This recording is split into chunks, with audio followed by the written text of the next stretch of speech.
and welcome everyone to today's class. I am Dr. Neeti Rathore, educator and author of the website campundit.com. आपकी जानकारी के लिए बता देती हूँ कि मैं एजुकेशन में नेट क्वालिफाइड हूँ। 2017 में मैंने एजुकेशन में नेट क्वालिफाई किया था। इसके अलावा मैं वर्ग 2 जो एमपी का है इसे 2 बार क्वालिफाई कर चुकी हूँ, पर अनलकीली पोस्टिंग मुझे नहीं मिल पाई है, क्योंकि एवरी टाइम जो है वो पोस्ट जो डिक्लेयर होती हैं वो बाद में कम हो जाती हैं, ये हम सभी जानते हैं।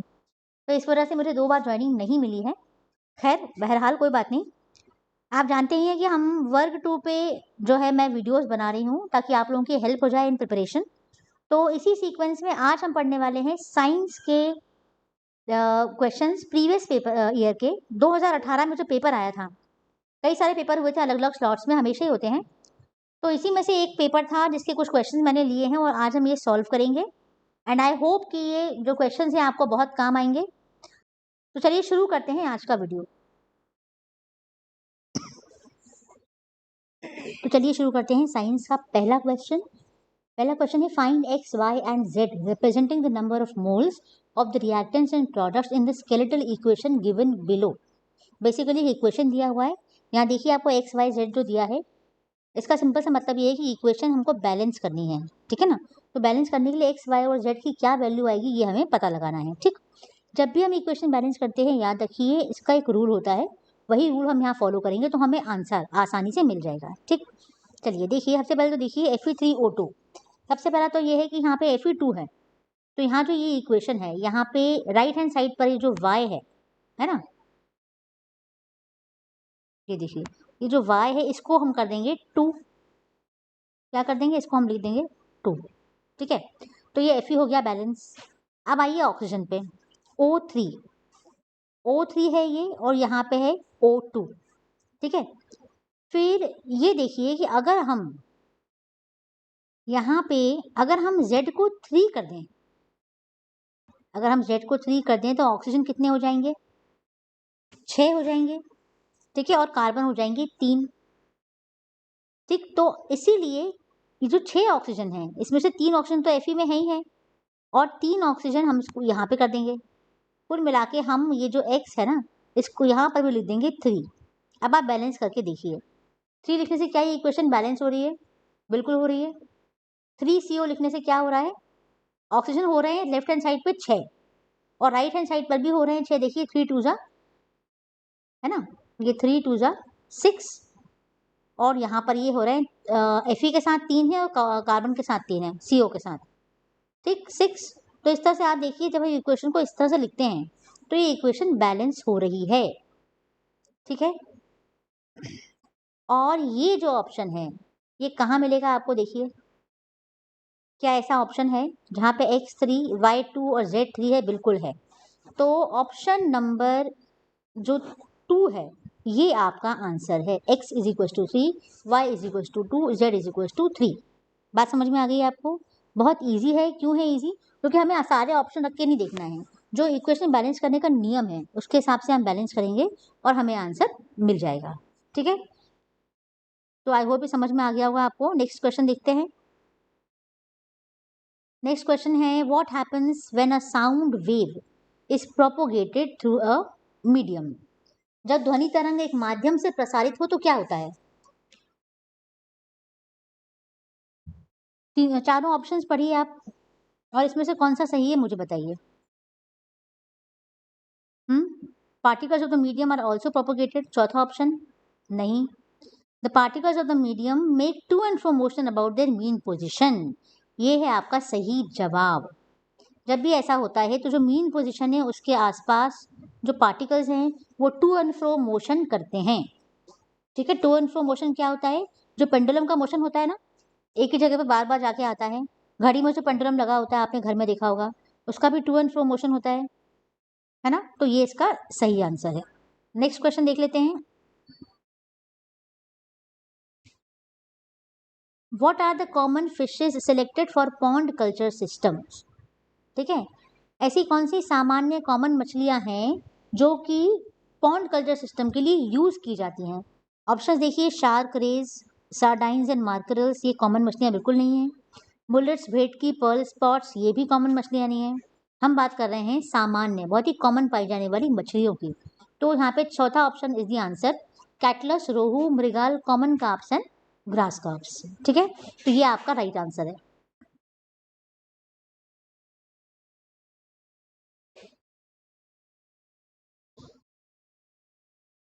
नेक्स्ट क्वेश्चन है, the phenomena responsible for the twinkling of stars is, तारों की टिमटिमाहट के लिए कौन सी घटना जिम्मेदार है? देखिए यहाँ पे क्या क्या है, डिस्पर्जन एंड रिफ्लेक्शन, दूसरा ऑप्शन है रिफ्लेक्शन, तीसरा है एटमॉस्फेरिक रिफ्रैक्शन और चौथा है डिस्पर्जन। इसका आंसर है, हमेशा याद रखिए, तारों की ट्विंकलिंग करने के पीछे एक ही रीजन है और वो है एटमॉस्फेरिक रिफ्रैक्शन। ठीक है, एटमॉस्फेरिक रिफ्रैक्शन क्या होता है भाई? एटमॉस्फेयर जो है वो अलग अलग लेयर से बना है। ठीक है, अलग अलग लेयर का अलग अलग टेम्परेचर होता है। क्योंकि अलग अलग लेयर का अलग अलग टेम्परेचर होता है, इसीलिए रिफ्रैक्टिव इंडेक्स भी जो है वो बदलता रहता है। ठीक है, इसी को बोलते हैं एटमॉस्फेरिक रिफ्रैक्शन, और इसी की वजह से तारे जो है वो टिमटिमाते हैं। ठीक है, चलिए आगे बढ़ते हैं। नेक्स्ट क्वेश्चन है, which one of the following diseases is almost eradicated from our country? ठीक है, निम्नलिखित बीमारियों में से कौन सी हमारे देश में लगभग खत्म कर दी गई है? Dengue, malaria, encephalitis, polio, माइलिसिटिस।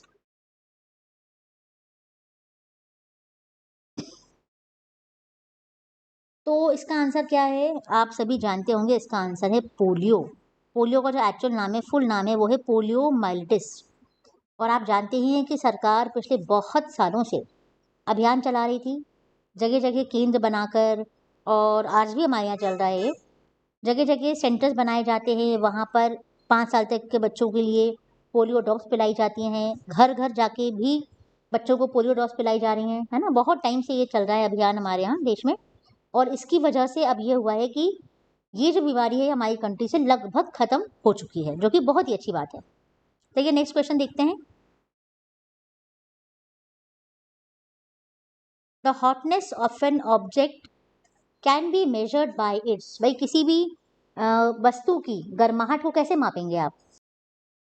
भाई किसी भी वस्तु की गर्माहट को आप वॉल्यूम से मापेंगे? बिल्कुल नहीं। साइज से? बिल्कुल नहीं। साइज से तो आकार पता चलता है ना। डेंसिटी से उसका घनत्व तो पता चलता है, वॉल्यूम से उसका आयतन पता चलता है। तो बचा क्या? बहुत ही बच्चों टाइप सवाल है वैसे ये, टेम्परेचर। नेक्स्ट क्वेश्चन पे आ जाइए। The frequency of oscillation of a pendulum is 1 hertz, what is the period, यानी what is the time period of oscillation? ठीक है, फिजिक्स का क्वेश्चन है ये। आप मुझे बताइए इसका आंसर क्या होगा? भाई जो फ्रीक्वेंसी होती है, सॉरी, जो टाइम पीरियड होता है वो फ्रीक्वेंसी का इन्वर्स होता है, 1/फ्रीक्वेंसी। ठीक है, तो जब फ्रीक्वेंसी है आपकी है 1 हर्ट्ज, तो ऑसिलेशन हो जाएगा 1/1, यानी कि 1, है ना। तो आंसर है इसका आंसर है आपका ऑप्शन नंबर 3, 1 सेकेंड्स। ठीक, चलिए आगे बढ़ते हैं। Next question, a body of mass 10 kg is moving along a horizontal plane with a uniform velocity 10 meters per second for 5 seconds. The acceleration produced in that body is, बड़ा मजेदार question है ये, बहुत इजी भी है। इसके पीछे एक फैक्ट यूज होगा, बताइए क्या यूज होगा? एक नियम यूज होगा। एक्सेलरेशन क्या होता है पहले तो मुझे ये बताओ, व्हाट इज एक्सेलरेशन? भाई acceleration is change in velocity, rate of change of velocity. तो जब वेलोसिटी यूनिफॉर्म है, वेलोसिटी चेंज नहीं हो रही है, तो एक्सेलरेशन 0 होगा, है ना। तो इस हिसाब से इस क्वेश्चन का आंसर है 0 मीटर्स पर सेकेंड स्क्वायर। आई बात समझ में? आपको समझ में आ रहा है? Acceleration is rate of change of velocity, velocity के चेंज होने का रेट होता है ये, है ना, पर सेकेंड स्क्वायर। तो क्योंकि यूनिफॉर्म वेलोसिटी है, वेलोसिटी चेंज नहीं हो रही है, तो एक्सेलरेशन 0 होगा। चलिए let's move on to the next question. Complete the statement with the correct option given below. Matter is anything that, matter क्या है हम सब जानते हैं, matter is anything that occupies space and has a definite mass. ये option सही है। ये ऑप्शन 2 सही है, occupies space but no definite मास। तीसरा है, बताइए। इसका आंसर बहुत ही ईजी है, हम बहुत छोटी क्लास से पढ़ते आ रहे हैं। Occupies space and has a definite mass, ये इसका ऑप्शन नंबर 1 आपका आंसर है। चलिए नेक्स्ट क्वेश्चन देख लेते हैं। Select the appropriate metal to be used to change the colour of an aqueous solution of copper sulfate from blue to colorless along with a red brown solid getting deposited। आपको ये जो option दिए हैं इसमें से वो metal choose करना है जो कॉपर सल्फेट के एक्वस सॉल्यूशन के कलर को, इसका कलर क्या होता है ब्लू कलर, इसको चेंज कर देगा कलरलेस में, और एक रेड ब्राउन सॉलिड भी वहां पर डिपॉजिट हो जाएगा। बहुत इजी आंसर है ना, ये शायद 9th का है, ये 9th के कॉन्सेप्ट पे बेस्ड है। कौन है वो मेटल? सिल्वर है क्या, गोल्ड है क्या, मर्क्यूरी? तो यहाँ पर फिर आपका आंसर क्या है बताइए? Silver, gold, mercury, zinc. यहाँ पर आपका आंसर है जिंक। क्यों मुझे बताइए? Because zinc is more reactive than copper. कोई भी मेटल जो ज़्यादा रिएक्टिव है ना, तो वो उससे कम रिएक्टिव वाले मेटल को उसके एक्वस सॉल्यूशन से डिस्प्लेस कर देता है। तो जब कॉपर सल्फेट को किस एक्वस सॉल्यूशन में से जिंक कॉपर को डिस्प्लेस करेगा, तो जो कॉपर सॉल्यूशन का जो कलर है ब्लू, वो कलरलेस में कन्वर्ट हो जाएगा, और जो कॉपर है वो एक रेड ब्राउन सॉलिड के फॉर्म में डिपॉजिट हो जाएगा। ठीक है, आई बात समझ में? तो सिल्वर, गोल्ड और मर्क्यूरी ये तीनों ही कॉपर से कम रिएक्टिव हैं, बल्कि बहुत ही कम रिएक्टिव हैं। सबसे नीचे आते हैं ये इलेक्ट्रोकेमिकल सीरीज में। ठीक, चलिए आगे बढ़ते हैं। Next question.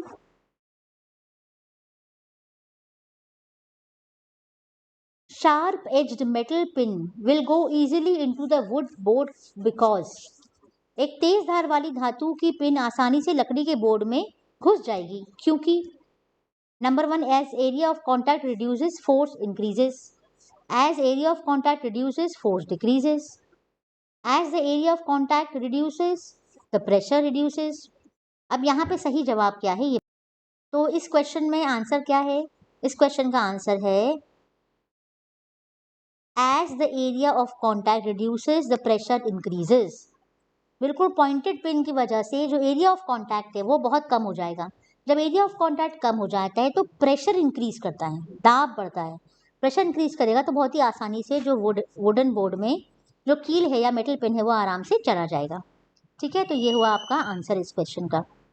नेक्स्ट क्वेश्चन है a screw gauge with zero correction gives the following reading. देखिए जीरो करेक्शन है यहाँ पे, तो ये कौन सी क्या रीडिंग दे रहा है? पिच स्केल रीडिंग 0 mm है, हेड स्केल रीडिंग 52 डिविजन है, and given that 1 mm on main scale corresponds to 100 division. इन्होंने बताया मेन स्केल पे 1 mm जो है वो 100 डिविजन है हेड स्केल का। तो वायर का अब डायामीटर कितना होगा?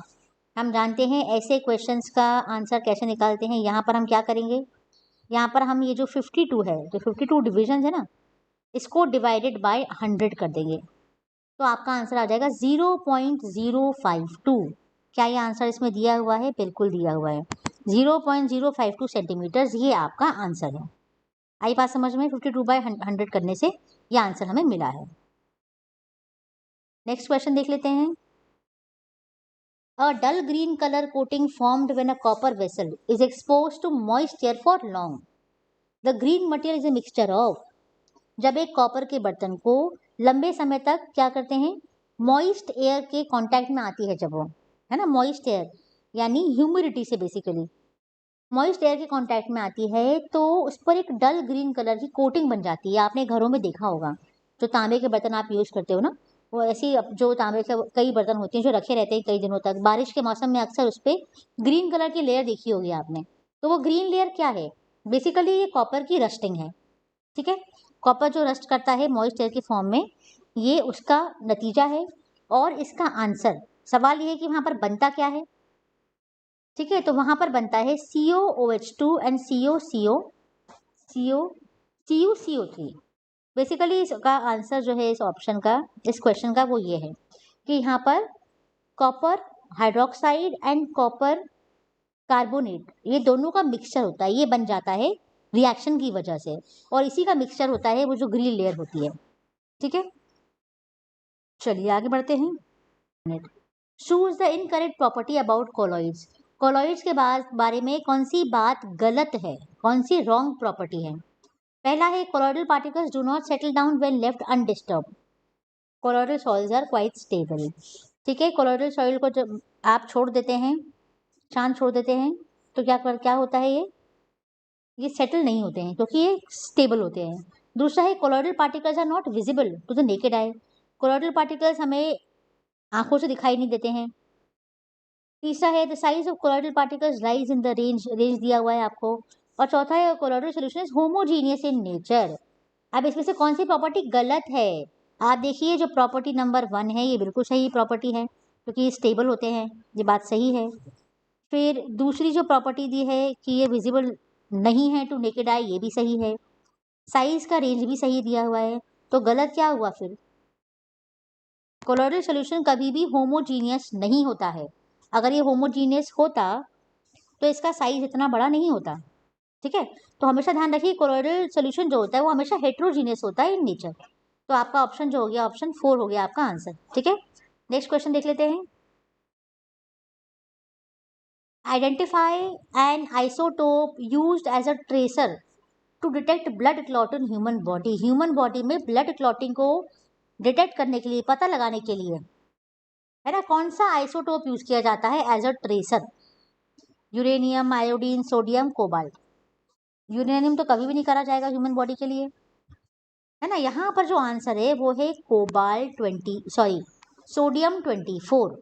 सोडियम 24 ही वो ट्रेसर है जो ह्यूमन बॉडी में ब्लड क्लॉट को डिटेक्ट करने के लिए यूज किया जाता है। ठीक है, चलिए नेक्स्ट क्वेश्चन देख लेते हैं। The product formed when iron reacts with steam.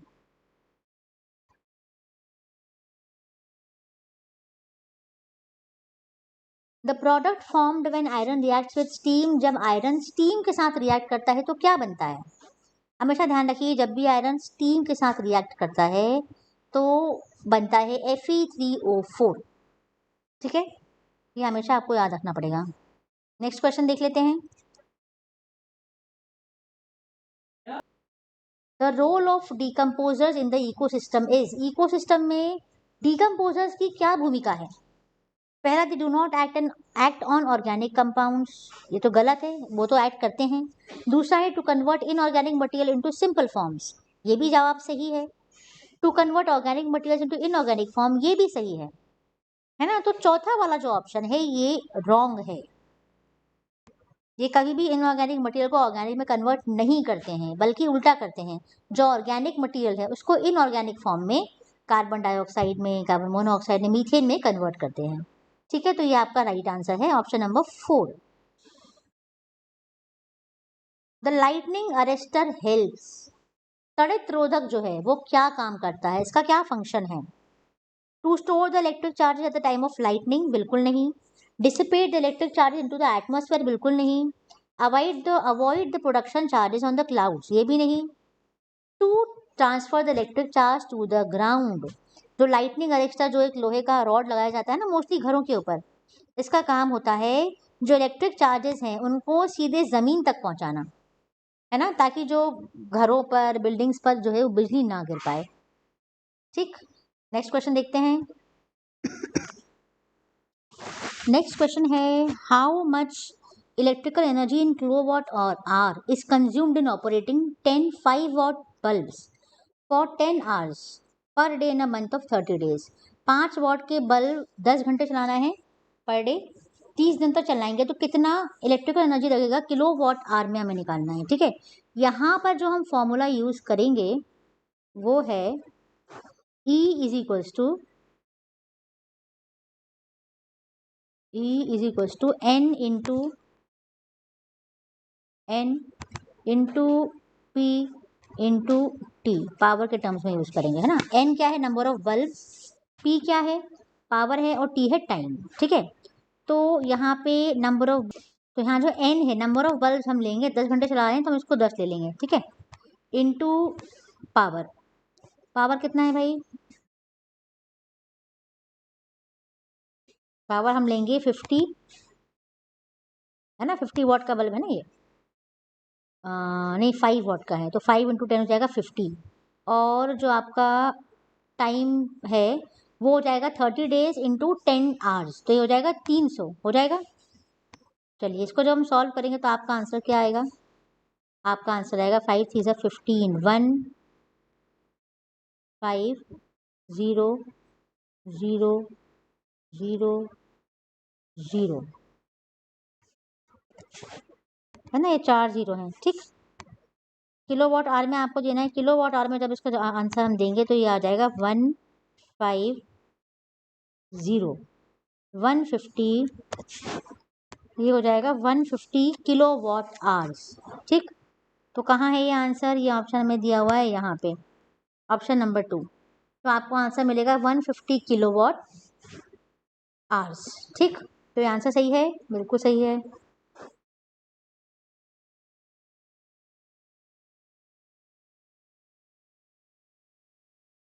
Next है calculate the formula mass unit of MgSO4 0.7H2O। आपको सबके एटॉमिक मासेस दिए हुए हैं, अब आप निकाल लीजिए भाई। मैग्नीशियम का कितना है? मैग्नीशियम का कितना है वो लिख लो। मैग्नीशियम का आप ले लो 24, है ना, 24 प्लस कितना करेंगे? प्लस है सल्फर, सल्फर का लिख लो 32। ठीक है, फिर आप लिखो ऑक्सीजन, ऑक्सीजन का 4 है तो 16 इंटू 4 कितना हो जाएगा भाई? 64। तो यहाँ पर आप लिखो 64। ठीक है, इसके बाद क्या बचा? 7 वाटर। तो अपन ऐसे ही कर लेते हैं ना, वाटर का 18 होता है, 18 इंटू 7, 18 इंटू 7 कितना होता है भाई? तो 18 इंटू 7 इज 126। आप टोटल करो भाई, 24 24 32 64 160 126। टोटल आप करोगे तो हो जाएगा 16 ले लो 6, है ना, 6 4 10 और 6 और एक यहाँ पे 3 9 12 14 का 4 और एक यहाँ आ गया, तो ये हो गया 246। ठीक है, तो इसका आंसर है थर्ड ऑप्शन 246। ठीक, चलिए आगे बढ़ते हैं।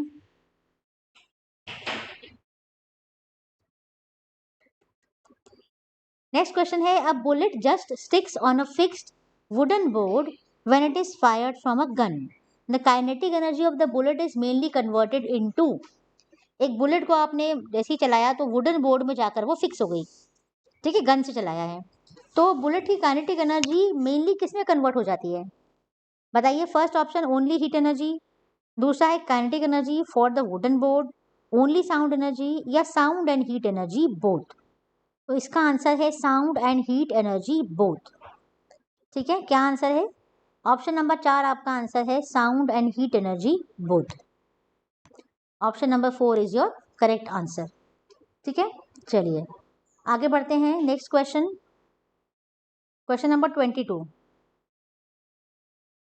On a sunny day when the atmospheric temperature is 37 degrees Celsius, the temperature inside a car which is parked on an open ground is। एक पूरे धूप वाले दिन में एटमॉस्फेरिक प्रेशर 37 डिग्री सेल्सियस है, एटमॉस्फेरिक टेम्परेचर। ठीक है, तो कार के अंदर का टेम्परेचर कितना होगा? 37 डिग्री से ग्रेटर होगा या उसके बराबर होगा, इक्वल होगा, ग्रेटर होगा या लेस होगा? भाई यहाँ पर कौन सा वाला प्रिंसिपल आ जाएगा ये बताओ मुझे, तो बताओ। यहाँ पर आपका प्रिंसिपल आ जाएगा ग्रीन हाउस इफेक्ट, GHE बोलते हैं ग्रीन हाउस इफेक्ट। अब ये क्या होता है ग्रीन हाउस इफेक्ट?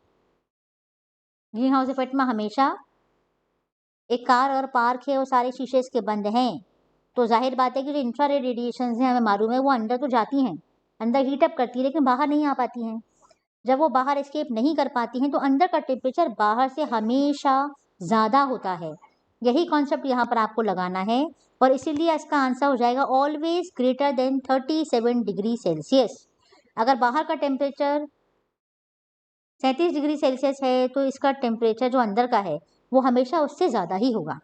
ठीक है, चलिए आगे बढ़ते हैं। आंसर मैंने पहले दिखा दिया आपको वैसे। नेक्स्ट क्वेश्चन कह रहा है, इन अ फिलामेंट बल्ब, फिलामेंट वाला जो बल्ब होता है नॉर्मल बल्ब, इसमें इलेक्ट्रिकल एनर्जी कन्वर्ट होती है इनटू। इलेक्ट्रिकल एनर्जी किस में कन्वर्ट होती है? Chemical energy, only heat energy, only light energy, या light and heat energy both? तो यहाँ पर जो आंसर है आपका, बताइए कहाँ में कन्वर्ट होती है? हीट एंड लाइट दोनों में। जब आप बल्ब जलाते हैं तो क्या होता है? लाइट तो देता ही है वो, उसको टच करके देखा है? वो गर्म भी रहता है, यानी हीट एनर्जी भी प्रोड्यूस हो रही है वहाँ पे, ठीक है ना? It is so obvious. चलिए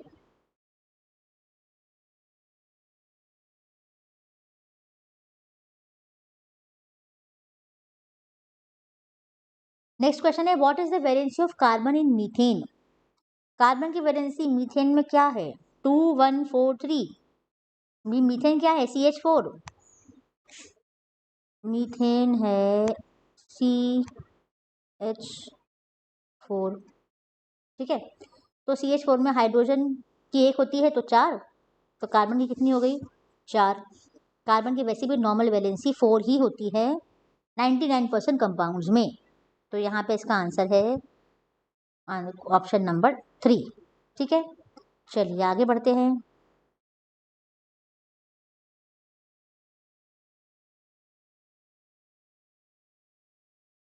नेक्स्ट क्वेश्चन है, which among the following is a mixed anhydride? Carbon dioxide, N2O5, SO2, NO2। इसमें से मिक्स्ड हाइड्राइड कौन सा है? एनहाइड्राइड, बताइए। यहाँ पर मिक्स्ड एनहाइड्राइड है NO2। क्या है? Option number 4 NO2। चलिए आगे बढ़ें। विच of the following is not a control measure for the storage of grains? Grains को स्टोर करने के लिए कौन सा कंट्रोल मेजर नहीं, हमें याद रखना है, नहीं है, पूछा जा रहा है, ठीक है ना? Not a control. Chemical method, fumigation, plant products like mineral oils and cultural methods, सांस्कृतिक मेथड, है ना? विच of the following is not a control measure for the storage of grains? तो बताइए कौन सा मेथड नहीं है? सिंपल सी बात है, सांस्कृतिक मेथड, कल्चरल मेथड ऐसा कोई मेथड नहीं है। ग्रेन्स के स्टोरेज का कंट्रोल मेथड ऐसा कोई सा भी मेजर नहीं है। नेक्स्ट क्वेश्चन देखो, the following is a biotic component. Biotic component क्या है? Air, water, soil, living thing.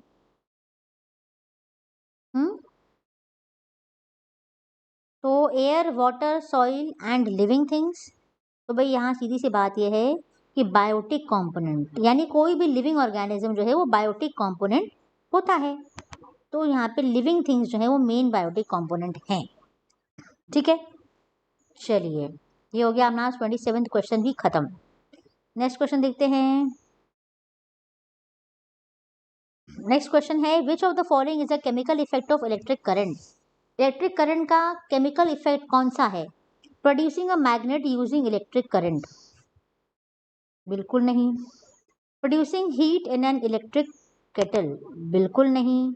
Producing light using electric bulb, ये भी नहीं। फिर आगे देखते हैं, production of hydrogen and oxygen by passing current through water, ये है chemical effect of a chemical of an electric current, ठीक है, ये हमने पढ़ा हुआ है। आगे देखते हैं।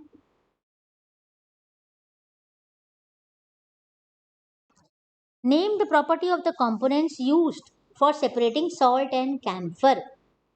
नमक और कपूर को अलग करने के लिए कौन सा गुणधर्म जो है वो बताइए कि कौन से वाले घटक हैं, है ना? तो कौन सा गुणधर्म है यहाँ पे, प्रॉपर्टी कौन सी यूज होती है? Using separating funnel, magnetic separation, sedimentation या सब्लिमेशन? तो यहाँ पे जो सही जवाब है वो है सब्लिमेशन। कपूर जहाँ पर भी होगा ना उसको सेपरेट करने के लिए सबसे अच्छी जो प्रोसेस होती है सब्लिमेशन होती है, क्योंकि जो कैम्फर है वो सब्लाइम हो जाता है। क्या है हमें मालूम है सब्लिमेशन क्या है?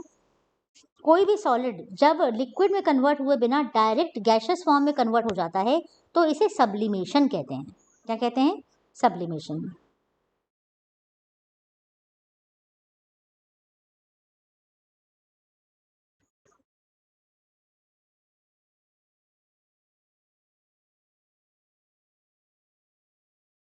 नेक्स्ट क्वेश्चन है discoveries, inventions, laws, theories are all related to. खोज, आविष्कार, नियम, सिद्धांत, ये सभी किससे संबंधित हैं? Ease in daily life, study of science, luxuries of life, satisfying human curiosity. है ना? आपको लगेगा ये तो सारे सही हैं, पर ऐसा नहीं है। इसका सही जवाब है स्टडी ऑफ साइंस। है ना? साइंस की स्टडी से ही तो खोज, नए नए आविष्कार होते हैं, चीज़ें खोजी जाती हैं जो ऑलरेडी हैं और उनको हम जानते नहीं है पर वो हमें मिल जाती हैं। है ना? जो नियम है, जो सिद्धांत है, ये सब क्या है? साइंस को स्टडी करके ही तो जो साइंटिस्ट हैं वो कुछ नियम बनाते हैं, कुछ लॉज बनाते हैं, कुछ थ्योरीज देते हैं। है ना? तो सही जवाब है option number 2, study of science. चलिए कुछ और क्वेश्चंस करते हैं। A teacher demonstrates an experiment to verify Newton's law in class. He then asks students for simple examples that prove the same law. Which ability is he trying to develop? ठीक है, एक teacher जो है Newton का law को verify करने के लिए एक्सपेरिमेंट करती है क्लास में और फिर बच्चों से पूछती है इस लॉ को प्रूव करने के लिए कुछ सिंपल एग्जांपल्स बच्चों से टीचर पूछती है।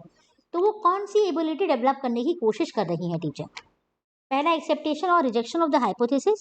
दूसरा, flexible and divergent thinking. Third, express the task in terms of goals. Correlation between various phenomena. बताइए भाई, इसका सही जवाब क्या होना चाहिए? इसका सही जवाब है correlation between various phenomenas. Teacher various phenomenas के बीच में कोरिलेशन जो है वो समझाने की कोशिश कर रही हैं। ठीक है, चलिए सेकंड क्वेश्चन देखते हैं।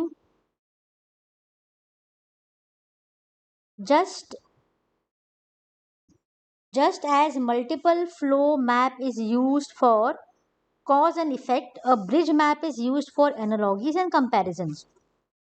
What is its significance? ठीक है, तो इसका आंसर क्या है? Effective method in teaching science, creates a playful mood, improves quiz abilities या इम्प्रूव्स कॉम्प्रिहेंशन पावर। इसका आंसर है effective method in teaching science. Science पढ़ाने का इफेक्टिव मेथड है कि वो ब्रिज मैप यूज़ कर रही है, एनालॉजीज यूज़ कर रही हैं, कंपैरिजंस बता रही हैं, तो वह ये एक इफेक्टिव मेथड है साइंस को पढ़ाने का। ठीक है, नेक्स्ट क्वेश्चन है, a current carrying conductor is placed normal to a uniform magnetic field, keeping the direction of the magnetic field same, the current through the conductor is reversed. What do you observe? एक conductor, इसमें current है, उसको uniform magnetic field के साथ normally place रख दिया गया है। ठीक है, प्लेस कर दिया गया है। आप मैग्नेटिक फील्ड के डायरेक्शन को सेम रखते हुए कंडक्टर का करंट अगर रिवर्स करते हैं तो हमें क्या दिखाई पड़ेगा? हम क्या ऑब्जर्व करेंगे? हम ऑब्जर्व क्या करेंगे? ऑप्शन देख लीजिए। The force acting on the conductor will be doubled, the force acting on the conductor become zero, the conductor will remain in the state of rest, या आखिरी option, the direction of motion of the conductor will be reversed.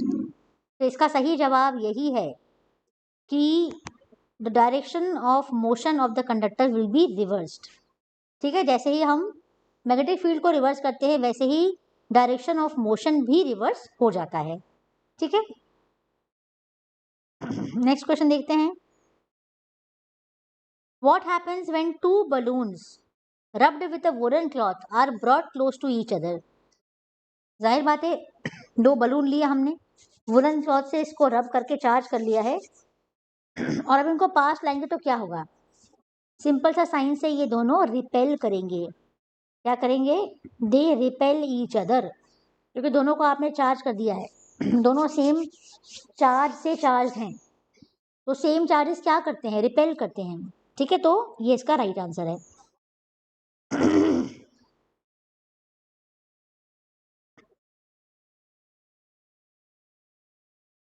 Next question है, what happens when a glass rod is rubbed with silk? जब glass rod को silk के कपड़े से आप रब करेंगे तो क्या होगा? Glass rod becomes negatively charge, silk becomes positively charge, या दोनों ही नेगेटिव चार्ज हो जाएंगे या दोनों पॉजिटिव चार्ज हो जाएंगे। है ना? क्या है इसका आंसर? इसका आंसर है कि ग्लास रॉड जो ग्लास रॉड है ये पॉजिटिवली चार्ज हो जाएगी और जो सिल्क है वो नेगेटिवली चार्ज हो जाएगा। ठीक है, चलिए अगला क्वेश्चन देख लेते हैं। A fine powder is sprinkled on the carom board because it, महीन सा पाउडर कैरम बोर्ड पे क्यों छिड़कते हैं? क्या करता है वो? Increases the friction, reduces the friction, gives correct direction to the sticker, reduces the effect of gravity. जाहिर सी बात है, दो चीजें जब कैरम बोर्ड के ऊपर जो स्ट्राइकर है जब वो मूव करेगा तो जाहिर बात है दोनों सरफेस कांटेक्ट में है तो कुछ फ्रिक्शन जनरेट होगा, है ना। तो ये फ्रिक्शन कम करने के लिए ही एकदम महीन सा पाउडर यहाँ यूज करते हैं। तो इसका जो सही आंसर है वो है रिड्यूसेस द फ्रिक्शन। ठीक है, चलिए आगे बढ़ते हैं। Next question, how many naturally occurring amino acids are there? ये तो बहुत ही इजी क्वेश्चन है, हम सब जानते हैं नेचुरली अकरिंग सिर्फ 20 अमीनो एसिड्स हैं। ठीक, बाकी सब जो है नेचुरल नहीं है, वो सिंथेसाइज, आर्टिफिशियल सिंथेसाइज्ड हैं।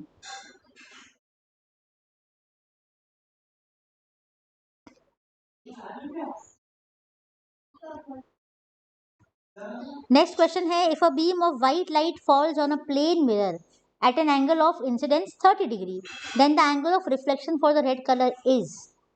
सफेद प्रकाश 30 डिग्री पे जो है वो कोण पे है, एंगल ऑफ इंसिडेंस 30 डिग्री। ठीक है, तो angle of reflection red colour के लिए क्या होगा? Angle of reflection red colour के लिए भी 30 डिग्री ही होगा। ठीक है, अब यहाँ पर थोड़ा सा आपको कंफ्यूज किया गया है। हमेशा हमको पता है कि व्हाइट लाइट जब भी प्लेन मिरर पे लाइट गिरती है तो angle of incidence is always equal to angle of reflection, ये हमने पढ़ा है ना। तो ऐसा ये जो आपको कंफ्यूज किया है कि रेड कलर का एंगल ऑफ रिफ्लेक्शन क्या है ना। किसी भी कलर का जो एंगल ऑफ रिफ्लेक्शन है ओवरऑल, ये रेड रेड कलर क्या है? व्हाइट लाइट जो है कंपोज्ड है 7 कलर से, विबग्योर से, है ना। तो सभी लाइट्स, सभी कलर का, यानी ओवरऑल जो लाइट है उसका जो एंगल ऑफ रिफ्लेक्शन होगा वो इक्वल होगा। अब यहाँ पे वो रेड कलर लिखें, ब्लू कलर लिखें या कोई सा भी कलर लिखें, आपको कंफ्यूज नहीं होना है, आपको आंसर देना है 30 डिग्री। ठीक है, आपका जो आंसर है वो वही है, option number 1। Angle of incidence is equal to angle of reflection जब बात हो रही है प्लेन मिरर की। अगर प्लेन मिरर नहीं होता यहाँ पे तो फिर जो है कंडीशन वो चेंज हो जाती है। ठीक है, चलिए आगे बढ़ते हैं।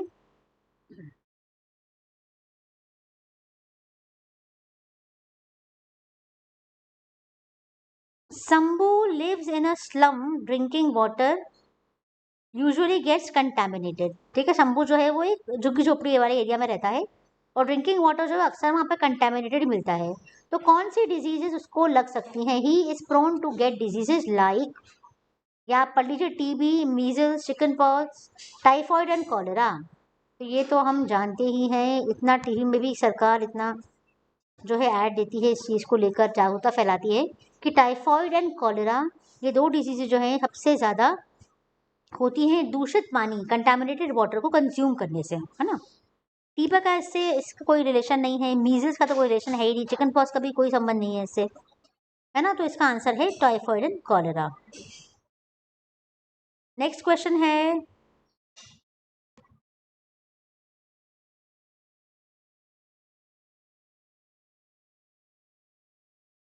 नेक्स्ट क्वेश्चन है, an object of 3 centimetre height is placed at a distance of 15 centimetre from a convex lens of focal length 10 centimetre.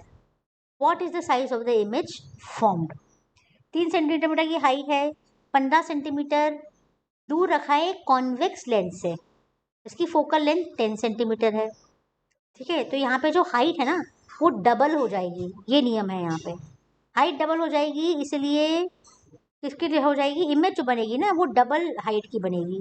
तो अगर 3 सेंटीमीटर का ऑब्जेक्ट है, अगर ऑब्जेक्ट 3 सेंटीमीटर का है तो उसकी जो इमेज बनेगी वो 6 सेंटीमीटर की बनेगी, और यही आपका राइट आंसर है। Let's move on to the next question.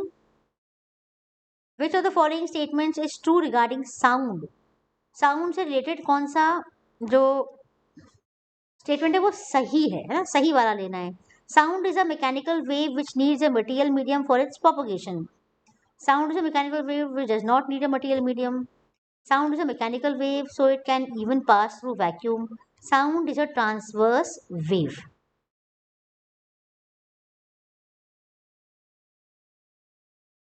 ठीक है, तो यहाँ पर सही बात क्या है भाई? यहाँ पर जो आंसर है वो आपका पहला वाला आंसर है। ये हम जानते ही हैं कि साउंड एक मैकेनिकल वेव तो है ही, इसको मटेरियल मीडियम चाहिए होता है फॉर इट्स प्रोपोगेशन। बिना मटेरियल मीडियम के ये प्रोपोगेशन नहीं करता है ना, यानी आपको आवाज़ सुनाई नहीं देगी। ठीक है, तो इसका सही आंसर है sound is a mechanical wave which needs a material medium for its propagation. Next question है which of the following can be use to make the inverted image correct. Inverted image को correct करने के लिए क्या use करते हैं, ये हम सब जानते हैं। इसका आंसर है कॉन्वेक्स लेंस। इन्वर्टेड मिरर को सही करने के लिए कॉन्वेक्स लेंस को यूज करते हैं हमेशा। Next question, the amount of light entering the human I is controlled by. Human आई में कितनी लाइट एंटर हो रही है, इसके अमाउंट को कौन कंट्रोल करता है? इसे हमेशा कंट्रोल करता है आइरिस। ठीक है, परितारिका आइरिस इसे कंट्रोल करता है। नेक्स्ट क्वेश्चन है why are large poultry farms constructed. बड़े बड़े पोल्ट्री फार्म्स क्यों कंस्ट्रक्ट किए जाते हैं? पहला, to raise broiler for chicken meat in large number. Second है all the above facts. Third है to develop very good hatchery for egg layers in large number. और आखिरी है there is low maintenance requirement for developing poultry. देखा जाए तो ये सभी आंसर सही हैं, सभी ऑप्शन सही हैं, इसीलिए इसका जो है all of the above fact है ये ऑप्शन नंबर 4 पे होना चाहिए, पर नंबर 2 पे दिया हुआ है जो कि गलत है।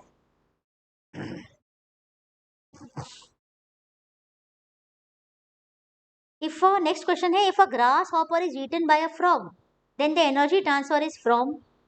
ग्रास हॉपर को अगर फ्रॉग ने खा लिया तो एनर्जी ट्रांसफर किससे हो रही है? प्रोड्यूसर से डिकम्पोजर, प्रोड्यूसर से प्राइमरी कंज्यूमर, सेकेंडरी कंज्यूमर से प्राइमरी, या प्राइमरी से सेकेंडरी। भाई ग्रास हॉपर जो है वो प्रोड्यूसर थोड़ी है, प्रोड्यूसर तो प्लांट्स होते हैं हमेशा, तो ग्रास होगी। ग्रास हॉपर क्या है, वो तो प्राइमरी कंज्यूमर है। तो इसका जो आंसर है वो है primary consumer to secondary consumer. Basically शुरुआत होगी ग्रास से, ग्रास को खाएगा ग्रास हॉपर को खाएगा फ्रॉग, और फ्रॉग को फिर कोई और बड़ा एनिमल खाएगा। ठीक है, चलिए नेक्स्ट क्वेश्चन देखते हैं। Tincture of iodine is made by dissolving. Tincture of iodine को क्या डिजोल्व करके बनाते हैं?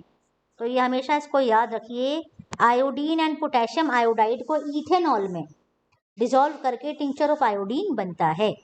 ठीक है, फाइंड द इनकरेक्ट स्टेटमेंट, अगला क्वेश्चन है आपका, गलत वाला स्टेटमेंट बताना है। Butter is separated by churning, सही बात है। Components of a mixture change their properties when mixed. जब मिक्सचर, अच्छा, components of a mixture change their properties when mixed. तीसरा है a pure substance has a fixed melting and boiling point. और आखिरी है मिल्क इज अ मिक्सचर। ठीक है, तो इसका सही जवाब है option number 2, components of a mixture change their properties when mixed. ठीक है, मिक्सचर के जो कंपोनेंट्स होते हैं वो अपनी प्रॉपर्टीज चेंज कर देते हैं जब उन्हें मिक्स किया जाता है।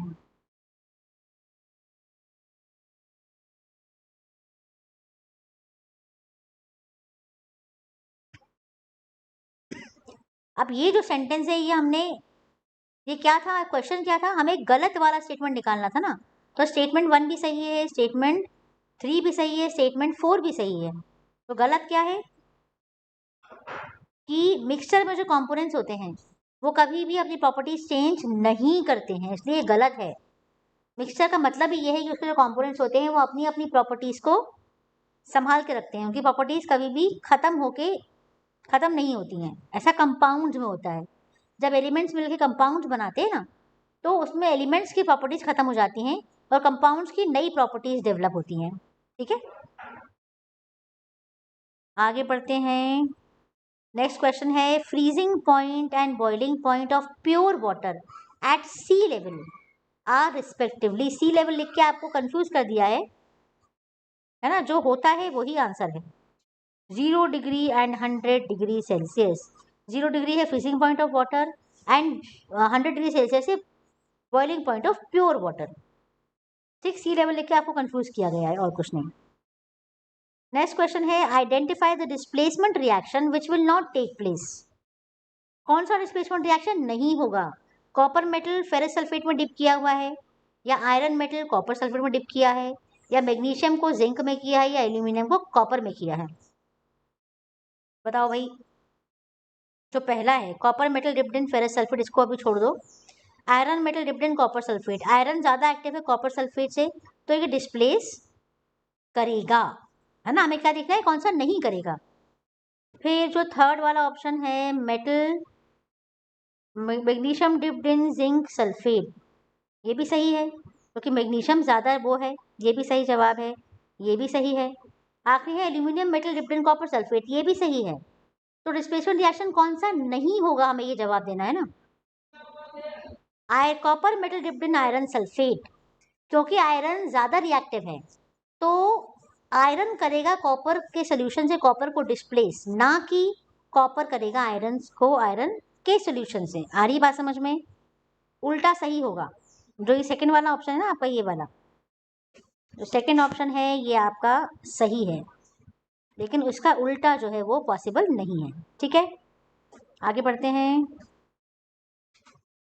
The dimensions of torque, dimension क्या है टॉर्क के, ये तो आपको मालूम होना चाहिए।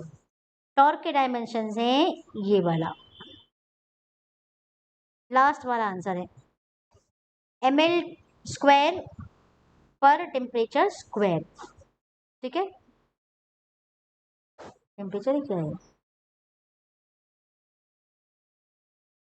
The process of depositing a layer of any desired metal on another material by means of electricity। ठीक है, बिजली के माध्यम से एक मेटल की लेयर को दूसरे मेटल पर डिपॉजिट करने की प्रोसेस को क्या कहते हैं? इस प्रोसेस को कहते हैं इलेक्ट्रोप्लेटिंग। बहुत अच्छे से आप जानते हैं, पहले के टाइम में वो जो चांदी के जेवरों पे जो गोल्ड की पॉलिश होती थी ना, किसी भी मेटल पे दूसरे मेटल की जो पॉलिश होती है वो इलेक्ट्रोप्लेटिंग प्रोसेस से ही की जाती है। और इसके पीछे जो प्रोसेस है वो इलेक्ट्रोलिसिस है, जो फिनोमेना है वो इलेक्ट्रोलिसिस है। नेक्स्ट क्वेश्चन देख लेते हैं। A science teacher brought a white solid to the class and informed the students that she has used it for cooking at home. When students touched the solid with wet fingers and dubbed it with fingers, it felt soapy to touch. It also turned red litmus indicator paper blue. Identify X. Science teacher ने एक solid लेकर आई class में और कहा कि ये उन्होंने घर पे कुकिंग के लिए यूज किया है। जब स्टूडेंट्स ने इसको टच किया वेट फिंगर से तो वो सोपी था टू टच, और उसने रेड लिटमस पेपर को टर्न कर दिया ब्लू में। तो बताइए कि ये एक्स क्या है? Very very easy, very very simple, ये है बेकिंग पाउडर। क्या है? Baking powder. ठीक है ना, कुकिंग के लिए यूज किया है तो ये तो कॉमन सॉल्ट भी हो सकता है, शुगर भी हो सकता है, मैदा भी हो सकता है। लेकिन पहली बात तो ये है कि ये क्या कर रहा है, रेड लिटमस को ब्लू में कन्वर्ट कर रहा है, यानी कि ये एक बेस है। ठीक है, दूसरी बात ये है कि ये सोपी टू टच है, तो ये भी एक बेस का प्रॉपर्टी है। ना तो कॉमन सॉल्ट सोपी होता है, ना शुगर सोपी होता है, ना मैदा सोपी होता है। तो आंसर है बेकिंग पाउडर। ठीक, एक और क्वेश्चन देखते हैं। अब base among the following is, इनमें से कौन सा बेस है? CuO, CO2, SO2, NO2। इनमें से जो बेस है ना वो है CuO। CuO is a base, cupric oxide. Next question है when 10 gram of sugar is added to 50 ml of water taken in a beaker and mixed well, what change is seen in the volume of solution formed? 50 ml पानी में 10 gram sugar आपने घोली, बहुत अच्छे से mix कर ली well, और एक होमोजेनियस सॉल्यूशन मिल गया आपको। ठीक है, अब इसका जो वॉल्यूम है इसमें क्या चेंज होगा? बहुत सिंपल सी बात है, इसके वॉल्यूम में कोई चेंज नहीं होगा। The volume of the solution remains the same. ठीक है, क्योंकि हमने ये पढ़ा है कि इसके जो लिक्विड के जो वो होंगे ना, जो एटम्स होंगे उसके बीच में जो स्पेसेस होंगी, वहाँ पर जाके इसके जो एटम्स हैं वो सेटल हो जाएंगे। इसलिए अलग से कोई स्पेस या कोई वो इनको नहीं चाहिए है, तो इसी एडजस्टमेंट के कारण जो वॉल्यूम है वो सेम रहेगा।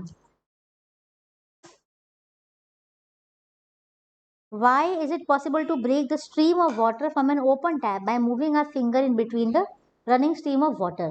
ये आप सब बच्चों ने, हम सब ने किया है कभी ना कभी, है ना, जब हम नल चलाते हैं और उस पानी के बीच में से अपनी फिंगर को ऐसे मूव करते हैं, है ना, तो वो स्ट्रीम ऑफ वाटर ब्रेक क्यों नहीं होती है, वो टूटती क्यों नहीं है बीच में से? इसके लिए ऑप्शन देखिए, it is because the speed of the moving water is very high. Second, because the size of water molecules is very small for our finger to pass in between them. तीसरा, it is because the water molecules are held together by force of attraction. और last है, it is because the stream of water experiences gravitational force of attraction.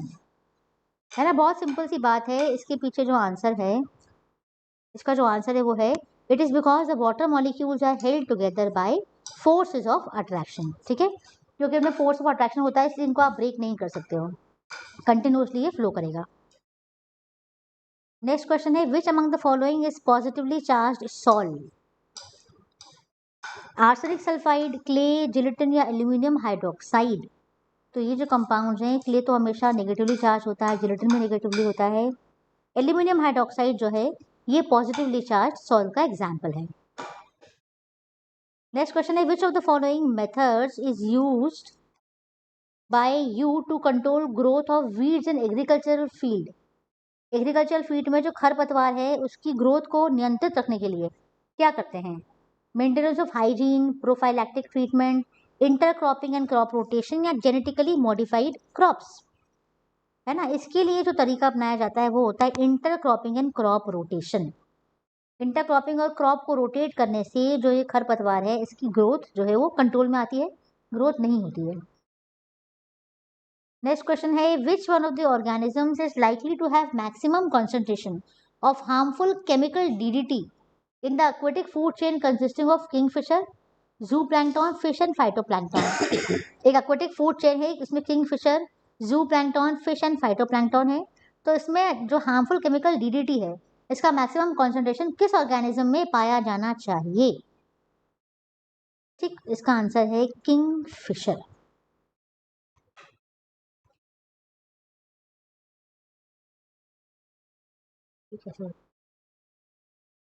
Which one of the planets mentioned below have carbon dioxide as the major component of their atmosphere? Earth, Venus, mercury, Mars, Jupiter में से कौन से planet के atmosphere में carbon dioxide का maximum amount है? इसका answer है वीनस एंड मार्स. इसको आप याद कर लीजिए. वीनस एंड मार्स दो ऐसे ग्रह हैं जिनके वायुमंडल में सबसे ज़्यादा क्वांटिटी में कार्बन डाइऑक्साइड गैस प्रेजेंट है. Next question, which gas having an unpleasant smell is liberated when ferrous sulfide is reacted with dilute H2SO4? यहाँ पर जो गैस बनती है ना वो H2S गैस होती है जिसकी बहुत ही पंजेंट सी स्मेल होती है. नेक्स्ट क्वेश्चन देखते हैं, two unequal resistances joined in parallel are connected to a cell. Which of the following statement is true? दो अनइक्वल रेजिस्टेंसेज को पैरेलल में ज्वाइन कर दिया है एक सेल से, क्या होगा? पोटेंशियल ड्रॉप करेगा. Potential drop is same in both. Potential drop is less in the smaller resistance. Current ज़्यादा है ग्रेटर रेजिस्टेंस में या करंट सेम है? तो इसका जो आंसर है वो है ऑप्शन नंबर 1. ऐसे केस में पोटेंशियल ड्रॉप करता है दोनों में. Potential drop is same in both. Next question है, dash displaces zinc from zinc sulphate solution. तो भाई इसमें कॉपर तो करेगा नहीं, कॉपर तो लेस रिएक्टिव है. लेड करेगा नहीं, लेड भी लेस रिएक्टिव है. आयरन भी नहीं करेगा. तो इसका सही जो आंसर है वो है magnesium. Correct answer is magnesium. Magnesium displace करेगा जिंक सल्फेट को क्योंकि मैग्नीशियम इससे ज़्यादा रिएक्टिव है और ये इलेक्ट्रोकेमिकल सीरीज जो है इसमें इसके ऊपर आता है. What test measures through tasks the ability to apply the skills and knowledge learned? कौन सा टेस्ट है जो मेजर करता है क्या ability to apply the skills and knowledge learn? ये है परफॉर्मेंस टेस्ट. परफॉर्मेंस टेस्ट ही वो टेस्ट है जो ये टेस्ट करता है कौशल और ज्ञान को. नेक्स्ट है, learner centred assessment process does not focus on. Learner centred assessment process किस पे फोकस नहीं करता है? असेसमेंट ऑफ लर्निंग पे फोकस नहीं करता है. असेसमेंट ऑफ लर्निंग, ठीक है ना, फॉर लर्निंग करता है. इंडिविजुअल का परफॉर्मेंस भी करता है. Learning the process and experience instead of learning the product ये भी करता है.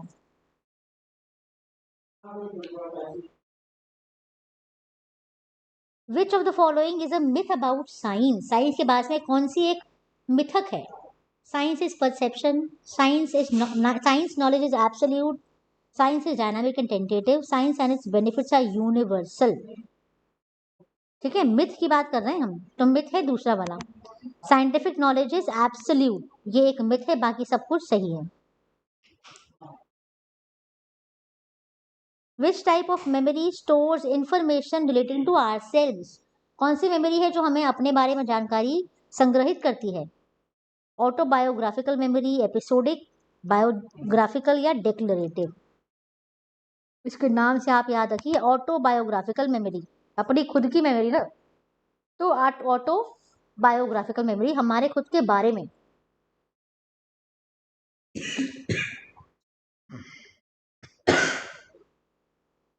Akash will reach his school in 15 minutes on his bicycle. If he rides his bicycle with an average speed of 3 meters per second, then how far is the school from the home?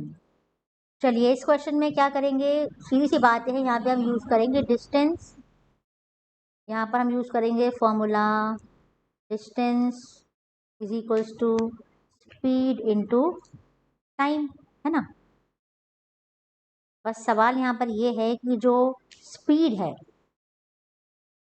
Metres पर second वो है 3 और time दिया है minutes में, तो time को हम कन्वर्ट करेंगे सेकंड्स में। ठीक है ना, कभी भी ऐसे यूज नहीं करेंगे हम। अगर हम ऐसे लगा देंगे तो आंसर आ जाएगा 45 मीटर, जो यहाँ पे दिया है, और ज़्यादातर लोग यही आंसर देंगे। लेकिन यहाँ पर हमें क्या करना है, 15 मिनट को सेकेंड्स में कन्वर्ट करेंगे तो कितना आ जाएगा, 15 इंटू 60 करना है ना हमें, ये हो जाएगा 900।